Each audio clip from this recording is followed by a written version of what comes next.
We're going to jump right in, as I said, because we're flipping things. We are continuing in a series in the book of James. This morning, we are nearing the end of James chapter 1. We're saving verse 18 for another sermon. So we're starting at James 1 and verse 19. Follow along.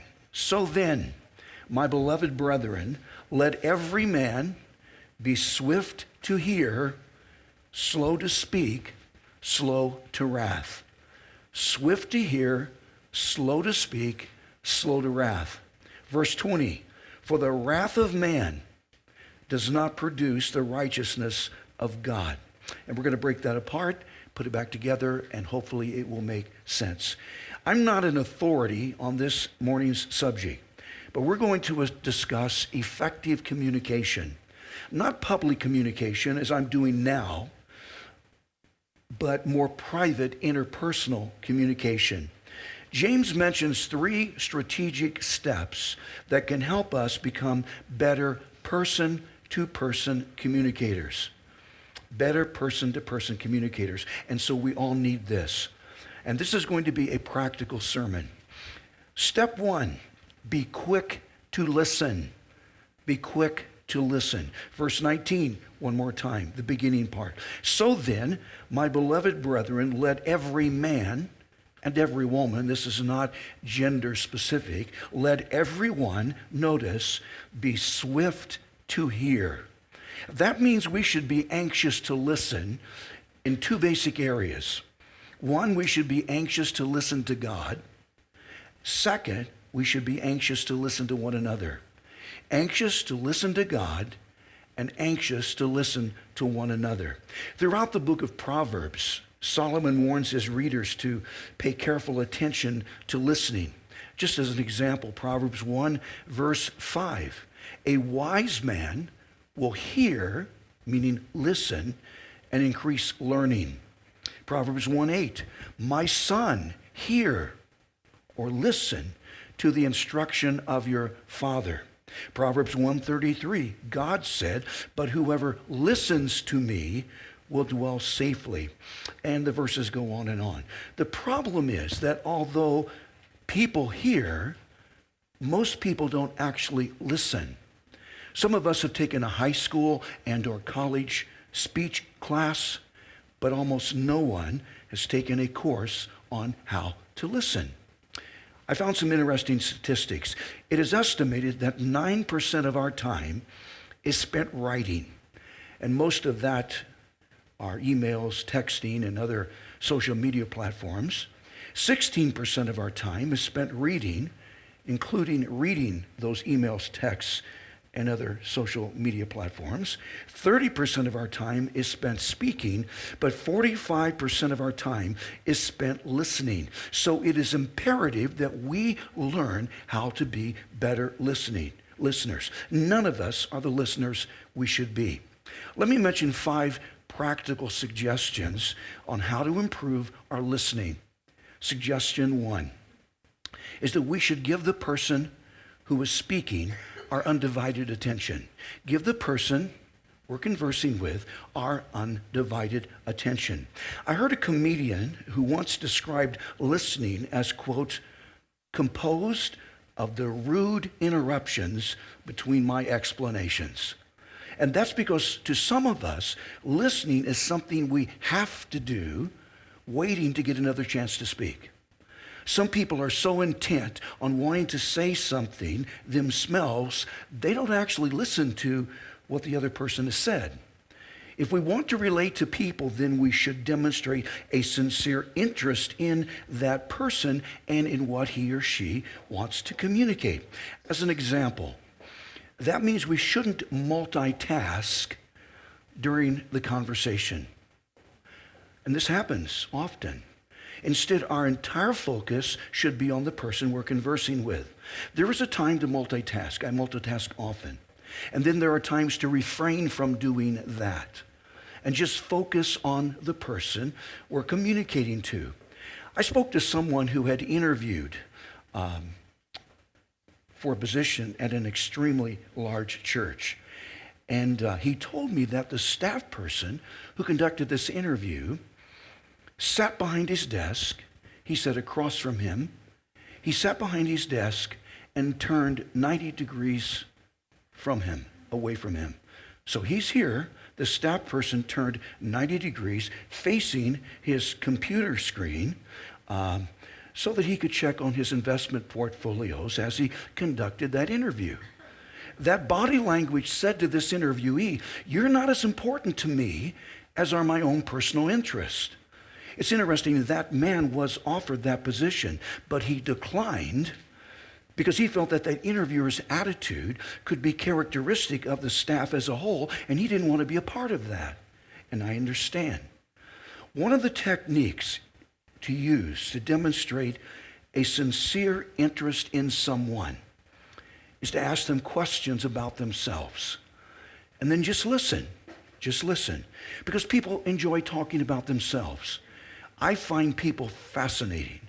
I find people, even the bizarre ones, I find them fascinating. So I appreciate hearing people talk about themselves. One more reason to question someone is that everyone is in some sense superior to us. And we can learn something from them if we would just listen. Everyone in this room, and there are no exceptions to this statement, everyone in this room can teach me something. You're smart in some area where I'm not. So our intention should not be to come across as impressive and interesting in and of ourselves, but instead to act interested and impressed with the person we're speaking to. So give someone our full and undivided attention, and that means eye contact, unless we're on the phone, and that's not possible. Suggestion number 2 is that we should not interrupt. We shouldn't interrupt. It's considered rude and disrespectful to interrupt someone. 1 Corinthians 13 contains 16 different characteristics of authentic love. And verse 5 from that section reads that authentic love isn't rude. Interrupting communicates to someone that what they have to say isn't as important as what we have to say. And that means we are essentially, through interrupting them, devaluating them. I'm not interested in most political talk shows. One reason is I don't need to be any more depressed than I am. Second is because often both the host and the guest just interrupt one another and talk over each other, and so I don't really hear the arguments. Interrupting someone is something I am susceptible to doing because I tend to be impatient, and that's not a good thing. It's sometimes difficult for me to listen to someone who takes forever and forever to get to his point, so I'm tempted to interrupt them.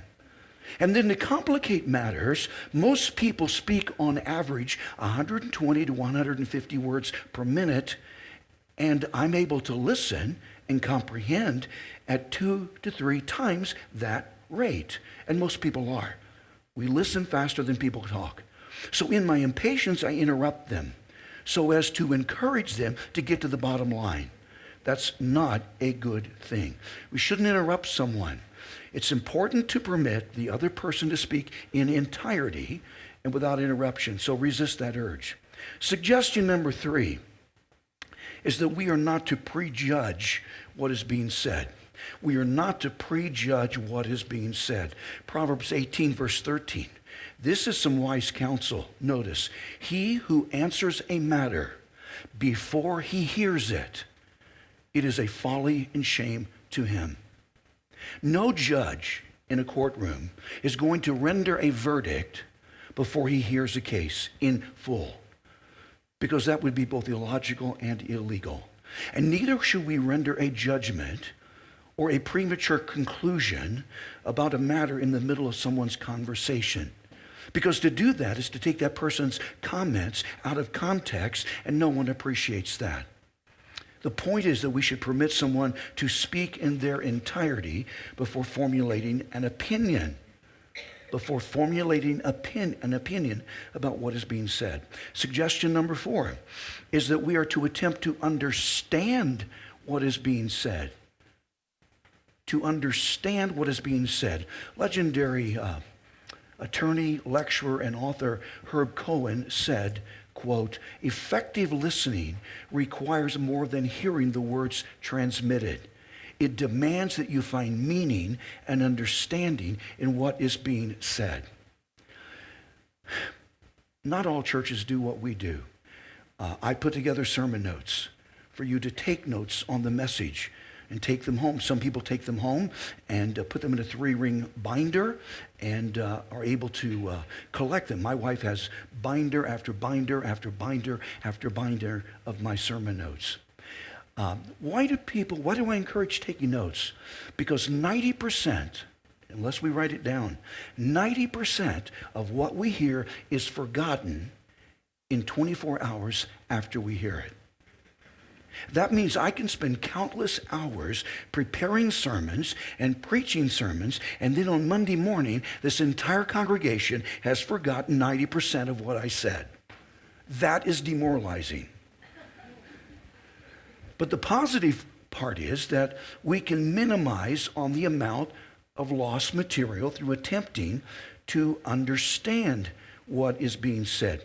Here's some simple guidelines for listening and understanding. First, listen with the heart-head connection. Again, this is more person-to-person conversation, not public communication. Listen with the heart-head connection. This means we should listen with our hearts and not just our heads. And we should listen to what someone else's heart is attempting to say to us. Now, in marriage, I know something about marriage. I've been married forever, 54 years this summer. That's a long time. In marriage, I have learned a woman needs a man to listen to her from his heart and not just use his head to figure out how to fix a problem. A woman needs affirmation. She needs a man to affirm how she feels. And that means he needs to make a noticeable effort to hear and understand what she wants to say. Second, listen for the message and sometimes the message behind the message. Sometimes in communication, there's a message in the message that isn't audible, but it's there and it's often apparent. For instance, using the analogy of marriage, if a woman says, "We need," she means, "I want." If she says, "Sure, go ahead," that means, "I don't want you to do that." If she says the trash is full, she means, "Please take out the trash." If she says nothing is wrong, she means everything is wrong. If she says, "Am I fat in this dress?" she means, "Tell me I'm beautiful." If she says, "Are you listening to me?" she means, "You're a dead man." If a man says, I'm hungry," he means, "Give me something to eat and bring it to me on the recliner." If he says, "It's a gorgeous day outside," he means it's too hot to do yard work. If he says, "I have a surprise," he means, "I bought you something stupid you'll never use." I've been married long enough to know that some of that is reality. Listen for the message and sometimes the message behind the message. And be careful not to read too much into what someone has said. Third, listen with your eyes and your hearing will be improved. Listen with your eyes and your hearing will be improved. The reason that is true is because much of our communication is nonverbal. We communicate through our body language, not just our words, not just verbiage. Fourth, listen for what they are saying and are not saying. Listen for what this person is saying and not saying. One of the best techniques to use in doing this is to repeat a critical part of the conversation back to the person so that we are then better able to establish just what this individual is saying and isn't saying. Christian counselor and author Gary Smalley calls this drive-through communication, and he illustrates it like this. It's illustrated in purchasing fast food. For instance, if we pull into the drive-through lane at McDonald's or Burger King, or here in Texas, Whataburgers are everywhere, and there's not a single In-N-Out burger anywhere. I'm serious, we're missing out. But you go through this drive-through, and you talk to an invisible person through the means of a combination microphone and speaker system. So a muffled voice emerges from this box and says, "Welcome to whatever fast food restaurant it is. Can I take your order?" We then tell that invisible anonymous person what food items that we want to purchase. And some restaurants have also installed a small screen that prints out the order as we give it. But even if it does, still, this anonymous voice still repeats back to us our entire order, item by item. That is called drive-through communication. Sometimes we need to practice that technique and repeat to someone what we thought we heard that person say in order to make certain we didn't misunderstand what that person said. Fifth, listen with empathy and acceptance. The person we are speaking to needs to feel a sense of acceptance from us. The person should never feel rejection from us, no matter what is said. Never rejection, acceptance only. The reason criminal gangs recruit most often single-parent household adolescents, the reason gangs recruit those most often young men to join them is because acceptance is a basic psychological need, and a gang offers that young man acceptance. People both need and want acceptance, so make the person feel accepted. Sixth, listen for the areas where someone is hurting. Listen for the areas where someone is hurting. Remember that everyone in this room, everyone is hurting to some degree at some point. There are invisible wounds in this room. And we need to be listening for those sometimes not so subtle cries for help. Classic example. This past Tuesday, a Michigan judge sentenced the parents, notice, sentenced the parents of Ethan Crumbley, sentenced them to 10 to 15 years apiece in prison for gross parental negligence. Ethan murdered 4 students and injured 7 more, including a teacher, in a 2021 Detroit area Oxford High School shooting. Ethan, age 15 at that time, and I've read extensive on this, Ethan manifested all the characteristics of severe mental illness and or demon possession, and I have reason to believe the latter could explain much of it. There were numerous overt and scary warning signs. He begged for help, and his parents ignored him. He actually made the statement, quote, "My parents won't listen to me."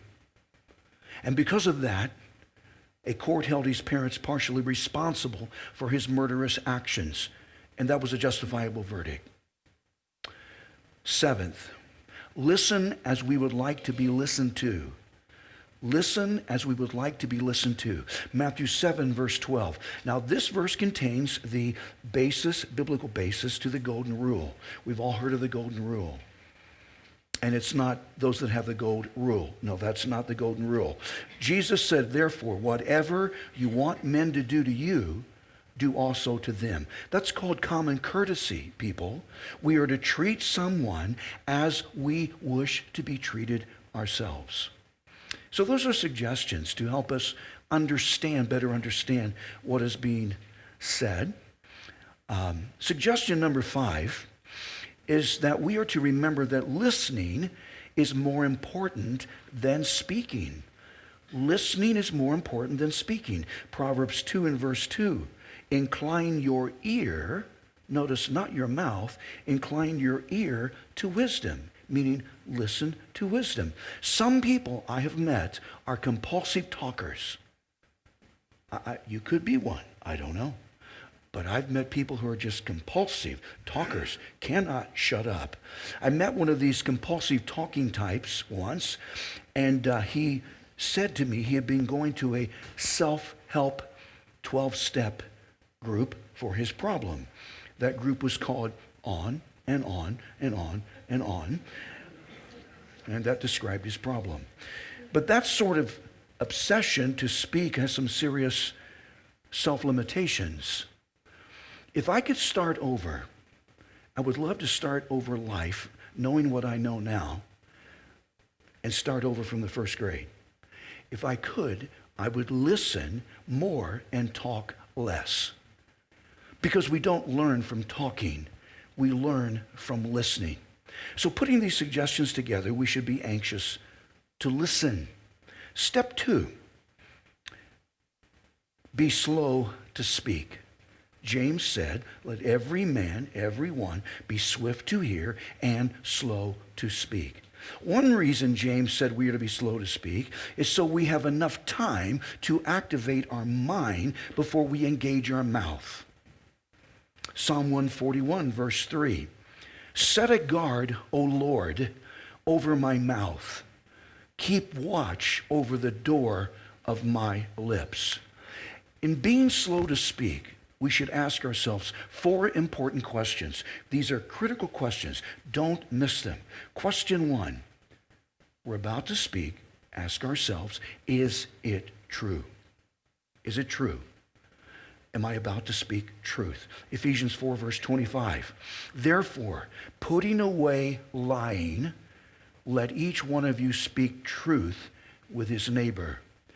These words, putting away, in the original Greek language, meant to discard, to strip off of oneself, and to cast away.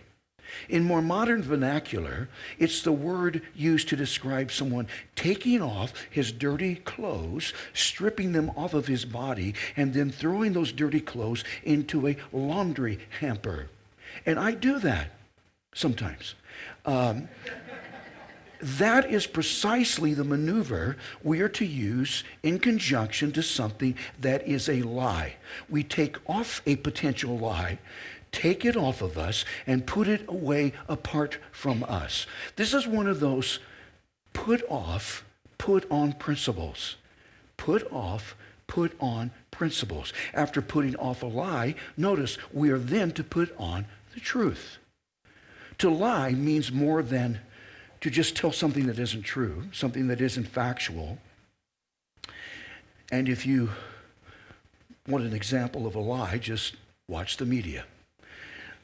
Happens all the time. To lie means more than just telling something that is false. It could mean an exaggeration that includes adding falsehood to something that started out as being true. Some time ago, an evangelist became known for his powerful personal testimony. But after some time, he stopped sharing that testimony in public. Someone questioned him as to why he had stopped. His response was, I told my story so often that I found myself embellishing it to the point I no longer knew what was true and what wasn't true. And so I stopped. So he put off what had started to become a lie, and he put on truth. Put off and put on. Now, being honest 99% of the time is not enough. Being truthful 99% of the time is not enough.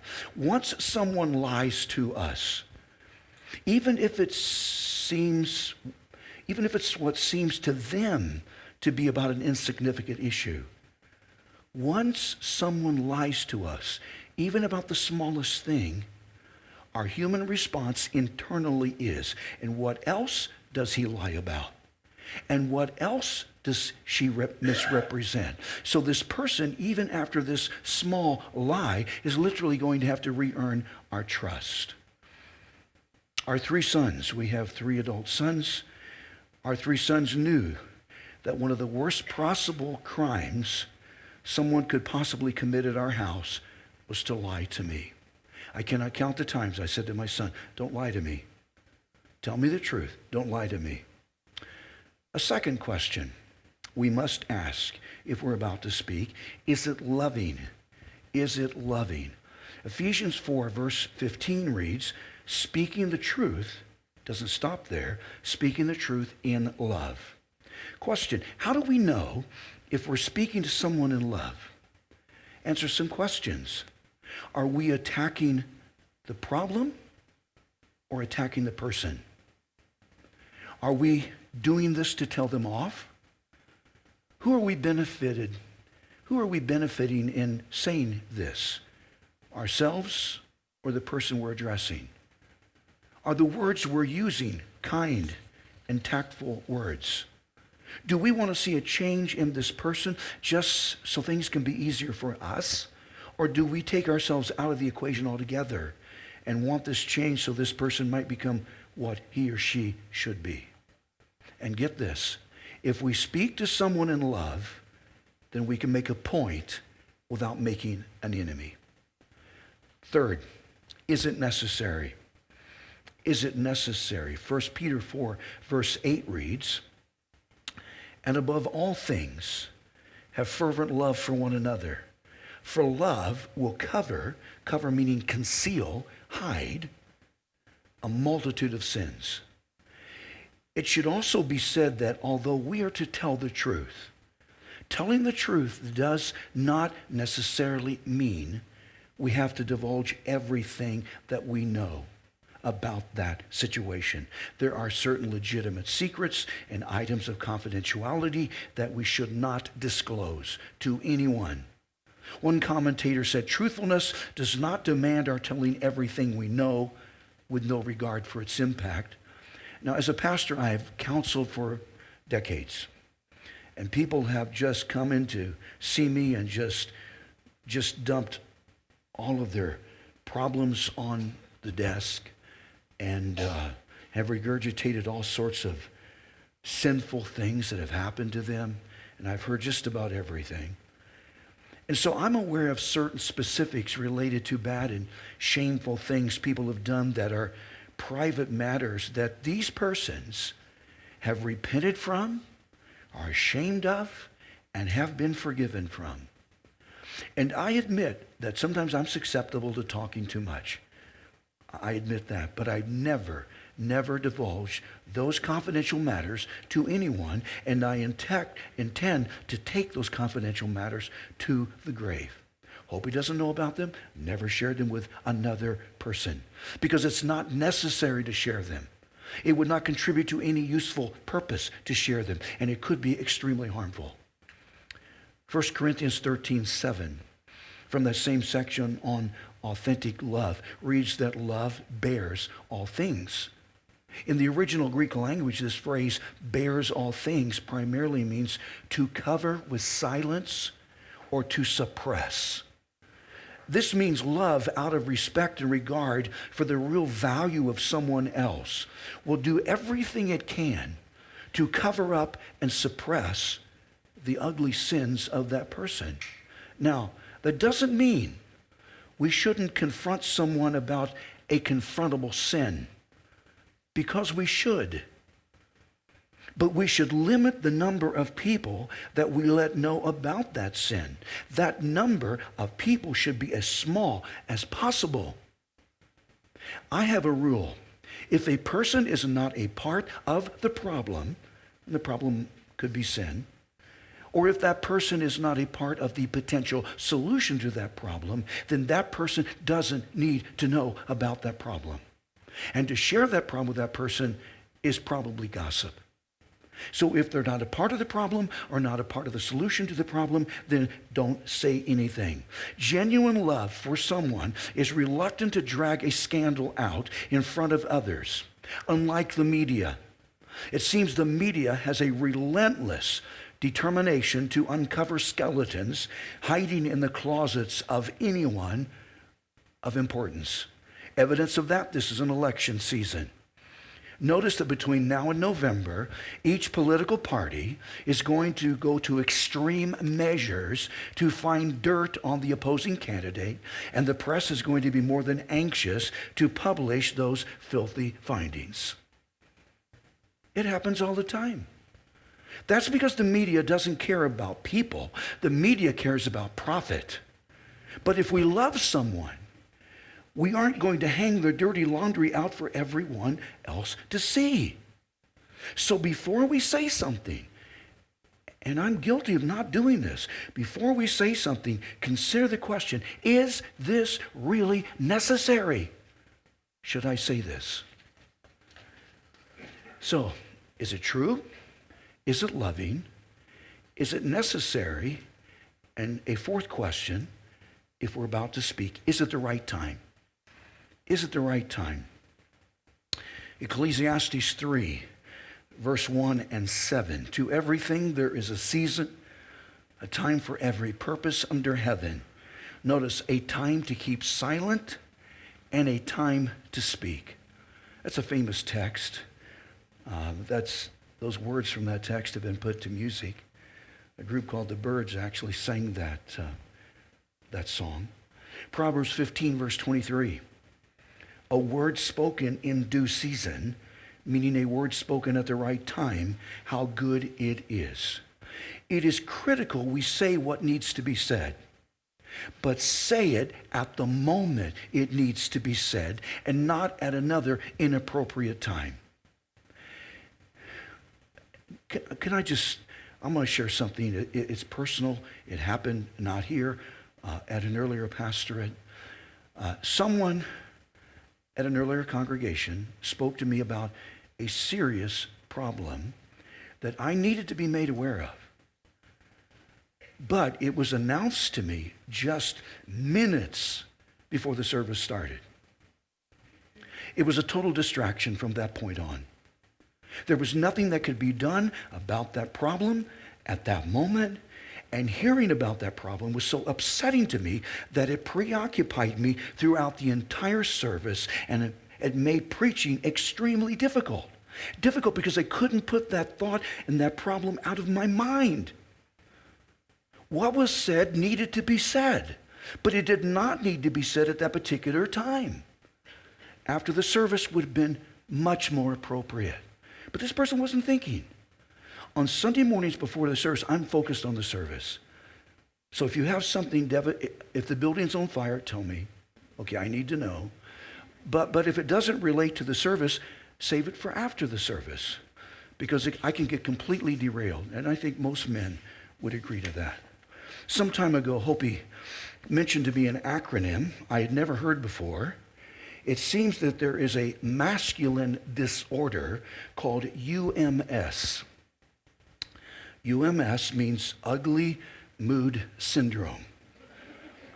And there are women, I understand, married to men who sometimes manifest symptoms of this ugly mood syndrome.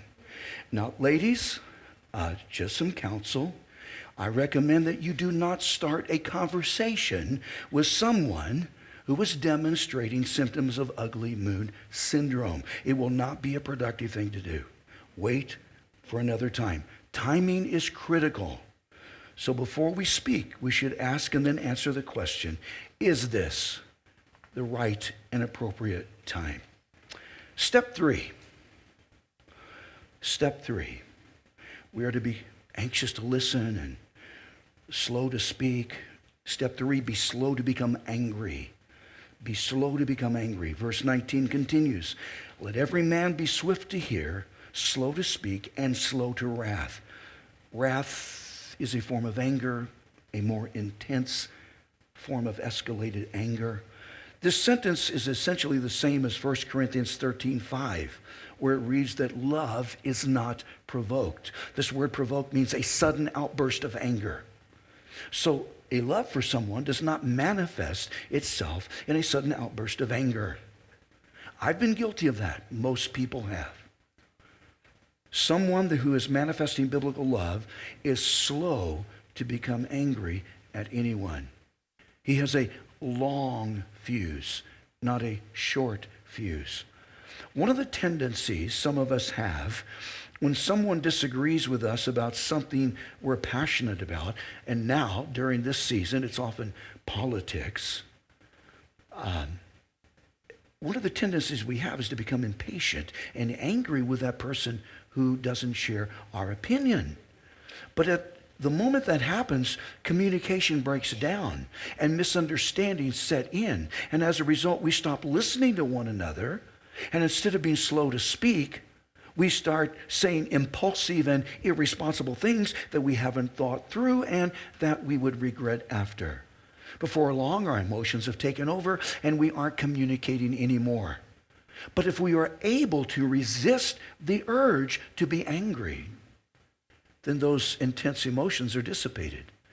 This is the reason Solomon said in Proverbs 15, verse 1, a soft answer turns away wrath, but a harsh word stirs up anger. Understand, anger falls in two basic categories. First, there is righteous anger. That means not all anger is sinful. Feelings of anger can sometimes be righteous and legitimate. For instance, 1 Samuel 11, verse 6. Then the Spirit of God came upon Saul. Saul was Israel's first king. The Spirit of God came upon Saul when he heard this news. Meaning after Saul heard that the Ammonites had threatened to capture the city of Jabez, the Holy Spirit, notice, the Holy Spirit came upon him and his anger was greatly aroused. So Saul used this spirit-induced anger as energy to inspire his people to go to war against the Ammonites and defeat them. Jesus himself was angered. At the synagogue one Sabbath, the Pharisees were opposing his healing of a handicapped man. And Mark 3, verse 5 reads, Jesus, looked around at them, looked around the room at those Pharisees with anger, being grieved at the hardness of their hearts. Two different times, Jesus' anger caused him to drive out the money changers, the extortionists, from the temple.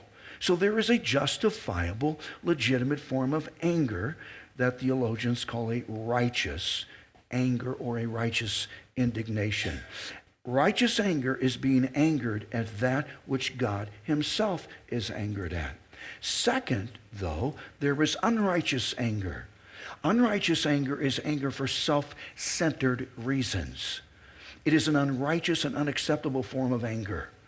For instance, and I'm seeing this more and more, this increasing phenomena called road rage is a self-centered, self-focused form of anger. Someone cuts us off, squeezing into the small space between us and the car in front of us. If we start feeling a sense of anger at that point, it's because this person has invaded the space we were driving in, and we have the attitude, that space belongs to me. Essentially, we are angered because we have predetermined that we are the one that mattered in that situation. That is self-centeredness, and that form of anger is sin. A personal example, some time ago, I used to be a wannabe cyclist. I learned some motorists are not so fond of those who bike. I had been run off the road, cursed, screamed at.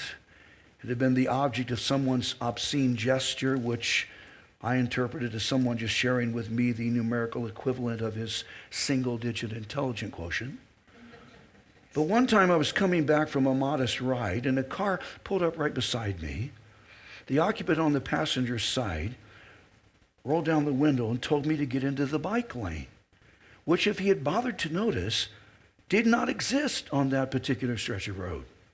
And I was as far to the edge of the road as I could ride. But he was upset at me. He then proceeded to call me an obscene name and then sped off. But there were a string of cars stopped ahead of him at an intersection which required him to stop. Now, I am supposed to be a, quote, man of the cloth. But in my humanness, I wanted to race after him, catch him at the intersection, and proceed to either pound in the hood of his car or his face. In the name of Jesus, of course. 1 Timothy 3 verse 3 states that a pastor is not to be a brawler. But I figure that one brawl does not a brawler make. So there was this internal urge to grab him, pull him out of his car, get in his face, lecture him on respect for bikers, and then wash his filthy mouth out with bicycle lubricant. That was what I was feeling. And as I contemplated those actions, last time I mentioned we should think biblically, well, it happened. Because these words from James 1 and verse 19 flashed through my mind where James said, be slow, be slow, be slow to anger.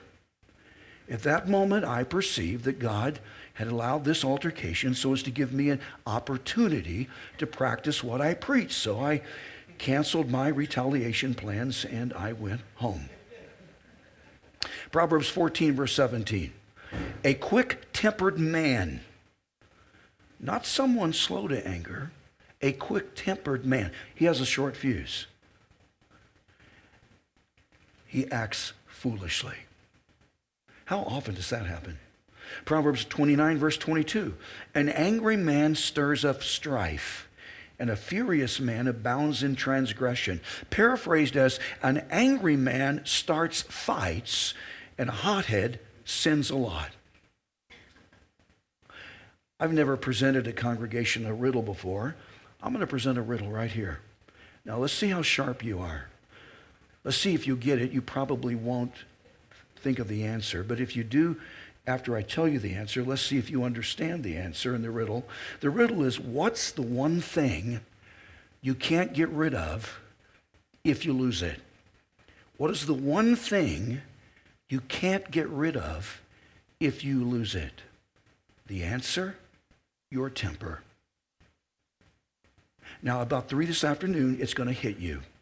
But right now, you're trying to figure that out.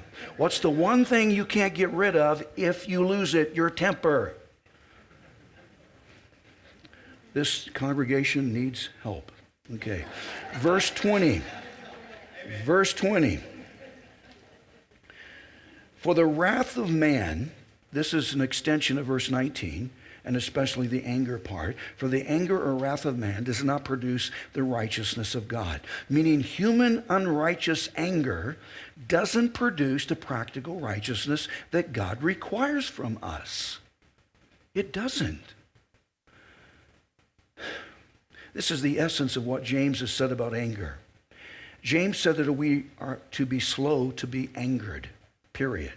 So that we have enough time to analyze our emotions and determine if in fact our anger is a righteous act or it is a self-centered form of sinful, unrighteous anger, which would not result in anything that is acceptable to God.